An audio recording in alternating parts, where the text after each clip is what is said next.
বাংলাদেশের সুপারস্টার শাকিব খান নতুন look, getup এবং উপস্থাপনায় তরুণ প্রজন্মের মধ্যে এক বিশেষ জনপ্রিয়তা অর্জন করেছেন।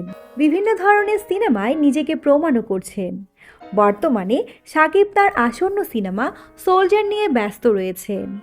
এরই মধ্যে শাকিব জানালেন তার ভবিষ্যৎ নায়িকার নাম। আর সেই নতুন নায়িকা হলেন পাকিস্তানের জনপ্রিয় অভিনেত্রী হানিয়া আমির। জানা গেছে শাকিব খান তার পরবর্তী সিনেমায় পাকিস্তানের জনপ্রিয় অভিনেত্রী হানিয়া আমিরকে তার বিপরীতে তুলে ধরবেন। এই তথ্য নিজেই নিশ্চিত করেছেন শাকিব। সম্প্রতি কন্টেন্ট ক্রিয়েটর রাফসান্দা ছোট ভাইয়ের একটি ভিডিওতে শাকিব বলেন, তোমার অনেকগুলো ব্লগ দেখলাম আমার ভবিষ্যৎ হিরোইনের সঙ্গে, হানিয়ার সঙ্গে। এরপরে এক প্রশ্নের উত্তরে শাকিব জানান, একটি সিনেমার জন্য তার সঙ্গে কথা চলছে। এই খবরটি শাকিবের ভক্তদের মধ্যে উত্তেজনা সৃষ্টি করেছে এবং সোশ্যাল মিডিয়ায় ব্যাপক আলোচনা শুরু হয়েছে।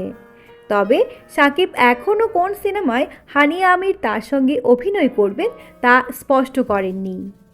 ভক্তরা অনুমান করছেন প্রিন্স সিনেমায় হয়তো হানিয়াকে শাকিবের বিপরীতে দেখা যেতে পারে। আবার কেউ কেউ বলছেন নতুন রোমান্টিক সিনেমাতেও তাদের একসঙ্গে দেখা যেতে পারে। এদিকে শাকিব সোলজার সিনেমায় শুটিং শেষ করে ডিসেম্বরে প্রিন্স সিনেমার শুটিং শুরু করবেন। এরপর আগামী বছরের ফেব্রুয়ারি থেকে তিনি আসমান রুশোর নতুন সিনেমার শুটিংয়ে অংশ নেবেন, যেখানে শাকিবের বিপরীতে নতুন মুখের খোঁজ চলছে।